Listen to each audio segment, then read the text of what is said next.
नमस्कार, आप देख रहे हैं द लोकमंच। आपके साथ मैं हूं निहारिका शाहदेव। आज के वर्चुअल चर्चा शो में हम बात करेंगे आशुतोष शुक्ल जी के साथ, जो प्रबंध संचालक हैं बैसवारा विकास संस्था के और भारतीय दूरसंचार निगम यानी बीएसएनएल के सदस्य नामित किए गए हैं।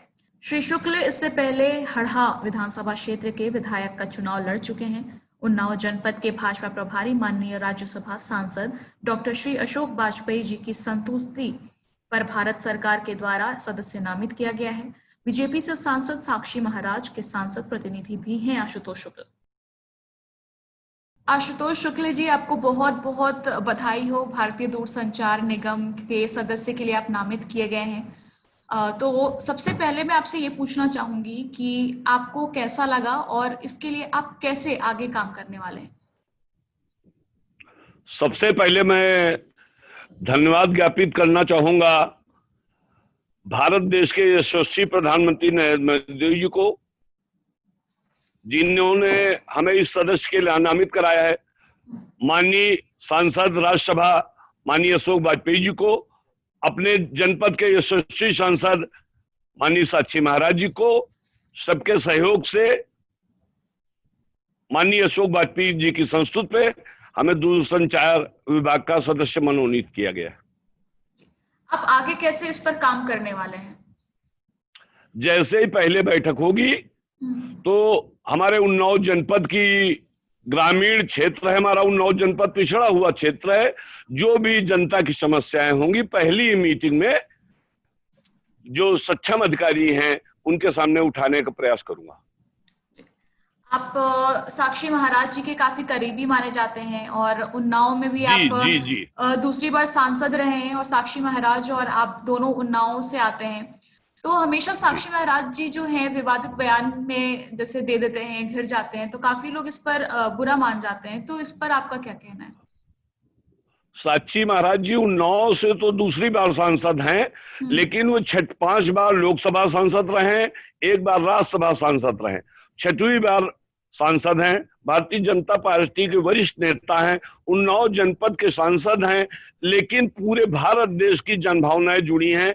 मैं उनका शिष्य हूं और हमारी पत्नी 166 भगवान नगर विधानसभा से पिछला भारतीय जनता पार्टी से विधायक के चुनाव भी लड़ चुकी हैं। पूरा जनमानस वो 4,38,000 वोट से चुनाव जीत के गए।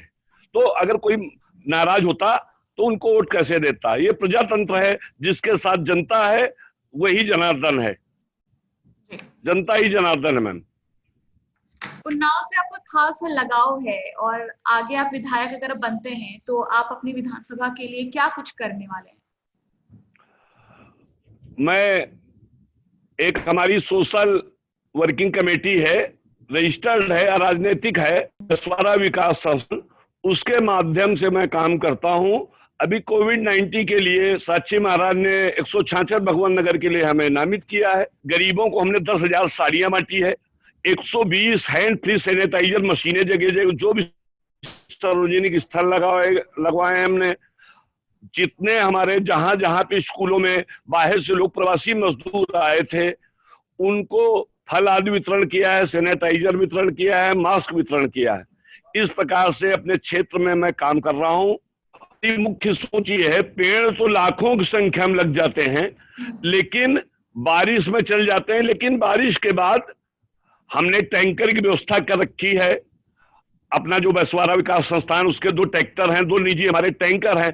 जो भी हम पेड़ लगवाएंगे, जब गर्मी का सीजन आएगा तो उसमें समरसेबुल के द्वारा अपने फार्म हाउस से सभी की सिंचाई की समुचित व्यवस्था करेंगे और उनमें ट्री गार्ड लगवा देंगे, ताकि जितने भी मैं पेड़ लगाऊं उसमें 90% परिणाम देने की कोशिश करूंगा, 90% पेड़ हमारे चल जाएं। आप इसके अलावा भी, जैसे आपने कहा कि आपने बहुत जरूरतमंदों के लिए, आप प्रवासियों के लिए, वहां के लोगों के लिए आपने काम किया है कोरोना महामारी के बीच में, तो आगे जैसे आप अगर विधायक बनते हैं तो फिर गरीब जैसे लड़कियां होती हैं पढ़ने में, जैसे छोटे छोटे शहरों में पढ़ाई की बड़ी दिक्कत है, स्कूल की बड़ी दिक्कत है, तो इससे लेकर, क्योंकि महिला को पढ़ना बढ़ना आगे बहुत जरूरी है, तो इसके लिए आप क्या कदम उठाएंगे? हमारा पूरा ग्रामीण क्षेत्र है, भारत देश की सबसे बड़ी भौगोलिक दृष्टि से 4.5 लाख वोटर है भी इस विधानसभा में, पूरा ग्रामीण क्षेत्र है।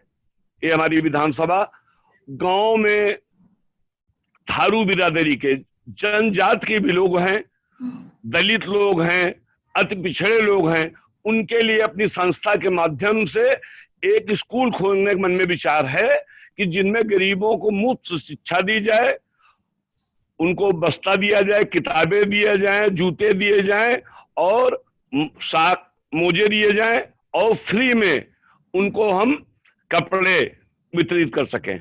ये हमारी तरफ से एक स्कूल संचालित करना हमारा ध्येय है, जिसमें फ्री शिक्षा हो। जी, कब तक संचालित कर लेने का मतलब विचार कर रहे हैं आप लोग? क्योंकि एक बार कभी बोल देना कि हाँ हम करेंगे, कर पाते हैं, कभी कभी कुछ समस्या आ जाती है, कभी कुछ चीजें आ जाती है। नहीं, अपनी संस्था की तरफ से अंदर गरीब बच्चों की शिक्षा के लिए उसमें सब कुछ निःशुल्क देंगे, कपड़े भी निःशुल्क देंगे। इसमें दोनों लड़के लड़कियां दोनों होंगी या फिर अलग आपने सोचा सिर्फ जो लड़कियां हैं बालिका शिक्षा के ऊपर ज्यादा महत्व देने वाले हैं आप? नहीं, नंबर 1 पे तो हमारी बच्चियां हैं। अगर देश में बच्चियां नहीं होंगी तो कुछ नहीं होगा, देश का भविष्य तो बच्चियां हैं जी। नंबर 1 प्राथमिकता हमारी बच्चियों की है। लेकिन जो गरीब लोग हैं, जो थारू बिरादरी के हैं, जिनको ऐसे लोग गांव में यहाँ नद भाषा कहा जाता है, लेकिन आप लोग थारू की बिरादरी जानती, जो अनुसूचित जनजात के हमारे क्षेत्र में बहुत लोग हैं, दलित वर्ग के लोग हैं, पिछड़े वर्ग के लोग हैं, जो कि शिक्षा के अभाव में 300 रुपया 250 रुपया दिहाड़ी मजदूरी करने जाते हैं, तो अपने बच्चों को डीपीएस स्कूल में नहीं पढ़ा सकते हैं, बड़ी शिक्षा उच्च शिक्षा नहीं दे सकते हैं। उस टक्कर के एक स्कूल खोलना चाहते हैं, उसमें गरीबों के बच्चे पढ़ें। और अब बात आती है सबसे बड़ी महिला सुरक्षा के लिए, क्योंकि अभी भी कितनी सारी गांव की महिला हैं जो बहुत अगर हम बात करें तो बहुत आत्मनिर्भर हैं, बहुत अपने ऊपर हर कुछ कर लेती हैं, अपने पैरों पर खड़ी होना चाहती हैं, लेकिन मौका नहीं मिल पाता है। तो इनके लिए आप, आंगनवाड़ी तो है ही, इसके साथ साथ इनके काम के लिए आप और क्या कुछ करना चाहते हैं? क्योंकि महिला को आज के टाइम पे सशक्त होना बहुत जरूरी है। अगर हमारी गाँव की बच्चियां, हमारी बिटिया पढ़ जाएंगी तो अपने आप कंपटीशन क्वालिफाई कर जाएंगी। नहीं, वो लड़कियों की बात हो गई सर। मैं पूछना चाह रही हूँ कि जो औरत है, जो हाउस वाइफ हैं, जो महिलाएं हैं, कई बार शादी के बाद वो सारी चीजें काम नहीं कर पाती हैं, नौकरी नहीं कर पाती हैं, पर उनको करना है। गांव की कई सारी महिलाएं हैं जो सिर्फ दूसरे को घर पे काम करके बसेरा कर रही हैं, उनके लिए आप कुछ करना क्यों नहीं चाहते?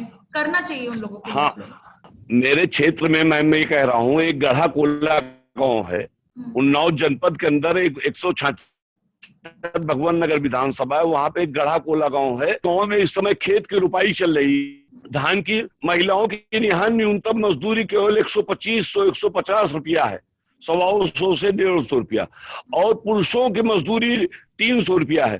तो मेरी सोच है एक ग्रामीण क्षेत्र में ग्रामीण महिलाओं के लिए उद्योग लगा के उसमें महिलाओं को रोजगार के अवसर प्रदान किए जाए।